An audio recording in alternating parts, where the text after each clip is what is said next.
All right, so this time we're doing 3 1/10 times 5 thousandths. Okay, 3 1/10 times 5 thousandths. And just like yesterday and earlier, I want to estimate because I want to make sure that I move the decimal the right amount of places. So 3 1/10 is really close to 3, and 5 thousandths is really close to 0. So I'm going to estimate 3 times 0. And I remember anything times 0 is 0. So my answer should be close to 0. It'll probably have some decimal places, but it's not going to be a really big number. It's not going to be like 15 or 2 or 5 or whatever. So, all right, I'm going to set this up. 3 1/10 times 0.005. Okay. So the first thing I do, just like yesterday, or just like the last question, is I'm going to make these whole numbers. So I want 3 1/10 to become 31, so I move it one spot. And I get 31. And then I want 5 thousandths to become a whole number, so I need to move it actually 1, 2, 3 places, 3 spots. Okay, and this becomes the number 5. You can leave all those zeros in there if you want to. That's totally fine. I don't usually leave the zeros in there, but if you do, it's not a big deal. You should get the same answer, okay? So then now I've got 31 times 5. And then these are the spots that I moved it. I moved it 1 spot for 31 and 3 spots for 5. So altogether, or total, I moved it 4 spots. So when I put the decimal back in, I need to move it 4 spots, okay? All right, let's do this. 5 times 1 is 5, and 5 times 3 is 15. Okay. All right, so my possible answer is 155, which is way off from my estimate, which means I need to remember to put back in my decimal. And it says 4 spots, so I start on the right and I go 1 spot, 2 spots, 3 spots, but wait, I don't have enough space for a 4th spot.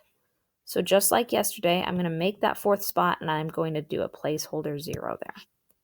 Okay, and now I've got my answer is going to be 0.0155, or 155 ten thousandths.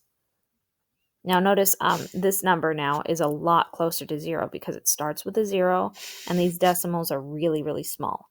So I know that my solution is close enough for the estimate to be an accurate solution. Okay, so again, making sure that you know how many spots you're moving, and if you have an open space, adding a 0 to fill that. We're going to do one more example on a new page. All right, so this final example is 4 25 hundredths times 1 75 hundredths. So I'm going to again estimate. 4 25 hundredths is similar to 4, or it's close enough to 4. And 1 75 hundredths, that's a little closer to 2. So 4 times 2 is going to be my estimate. 4 times 2 is 8. So I'm looking for a number that's close to 8. It might be a little low, it might be a little high, but it's going to be close to 8. So I set it up 4 25 hundredths times 1 75 hundredths. And I'm going to multiply those. So just like on all the other examples, the first thing I do is make these numbers whole numbers. So 4 25 hundredths becomes 425. And it happened because I moved that decimal 2 spots. 1 75 hundredths becomes 175, and again, because I moved that decimal 2 spots. So all together, I move the decimal 4 spots. So when I put it back together, I'm going to move the decimal back 4 spots. Okay, this one's a big one. So 5 times 5 is 25, carry the 2. 5 times 2 is 10, plus 2 is 12, carry the 1. 5 times 4 is 20, plus 1 is 21. Notice that I carry the tens column. I do not carry the ones column. The ones column comes down. 7 times 5, oh, sorry, I forgot my placeholder 0. 7 times 5 is 35, carry the 3. 7 times 2 is 14, plus 3 is 17, carry the 1. 7 times 4 is 28, plus 1 is 29. Okay, again, I erase these numbers up top. I get rid of that 7, and now I need 2 placeholder zeros.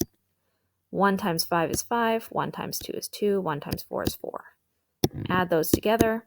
5, 7, 8 plus 5 is 13, 10, 14, 4, 6, 7, 74